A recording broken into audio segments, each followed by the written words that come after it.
At 8 p.m. on a remarkably dark night, 22-year-old Joko Tempa stepped off a bus at the Chipotale village stop. He had just finished his college degree, and as the bus faded into the shadows, he found himself standing alone in the rural quiet.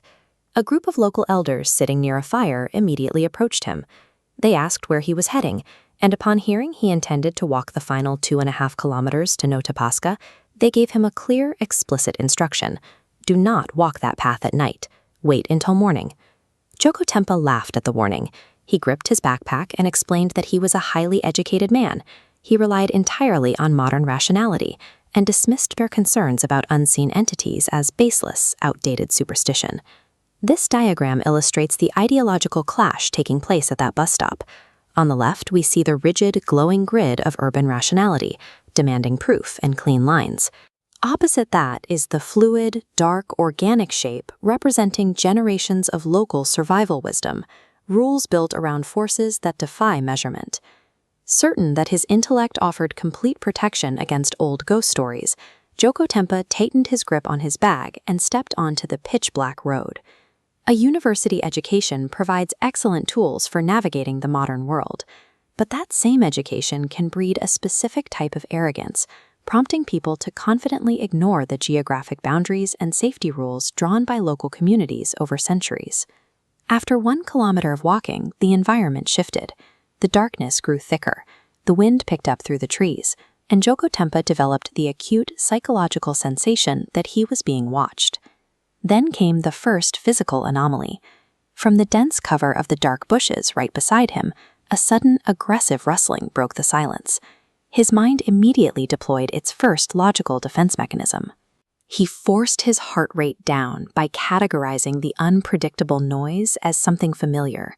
It was just a wild animal foraging in the brush. But the phenomena escalated.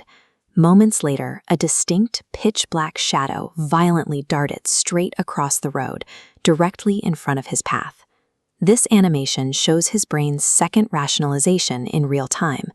Facing a terrifying visual, his mind relies on confirmation bias.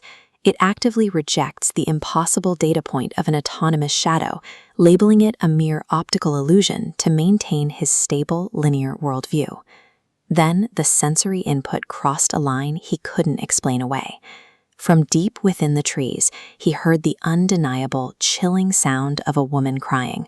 Joko Tempa froze, his hands trembling as he realized no animal or trick of the light could produce that specific, mournful tone. Intellectual defenses rely on predictable patterns. When a person is confronted with a sequence of events that refuses to fit into a logical category, the mind's ability to maintain a sense of control begins to erode. A dark entity closed the distance instantly, violently grabbing his shoulder from behind. The physical contact sent a shock through his nervous system, paralyzing him in place. The figure stepping in front of him had a half-burnt face. Blood dripped steadily, and a single eye hung loosely from its socket. The entity leaned in and asked, in a horrific voice, why he had come to this place. Stripped of all logical explanations, Joko Tempa's sanity gave way entirely, and he collapsed unconscious onto the dirt road. The next morning, local villagers found him unresponsive in the dirt.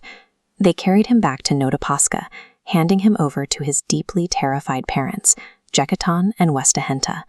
His parents rushed him to the local clinic, but the intervention yielded no results. Despite a dangerously high fever, his medical tests came back clear.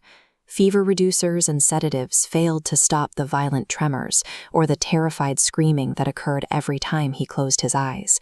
When the standard medical toolkit fails to diagnose or treat a deteriorating patient, the boundary between the clinic and traditional intervention begins to dissolve. Out of medical options, his parents brought their highly educated son to Bokal Maharaj, an established and powerful local tantric. The cure required a high-stakes environment. Under a full moon, Bokal Maharaj arranged a complex ritual around a roaring fire in his courtyard. As the chanting began, Joko Tempa's body began to convulse. His eyes turned a deep, unnatural red, and a strange, guttural voice tore from his throat, aggressively threatening the tantric and refusing to leave. Bokal Maharaj escalated his ancient mantras, fueling the fire higher.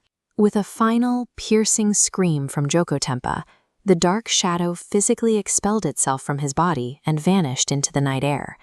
The tantric revived the boy and handed down a strict, non-negotiable condition for his continued survival. Jokotempa was banished from stepping foot in the village for 1 full year. Traditional rituals do not rely on scientific measurements. They operate on a rigid framework of ancient rules, actions, and boundaries that demand absolute respect. Flash forward 13 years. Living safe in a sharply lit modern city apartment, Jokotempa looks in the mirror, still visibly traumatized by that night. He survived, but he carries the permanent realization that human logic has hard, definitive limits when it brushes up against the unknown forces of the physical world. Dismissing the warnings of local folklore out of educated pride offers a temporary feeling of superiority. In practice, it is a deadly gamble against realities we cannot see and rules we do not yet understand.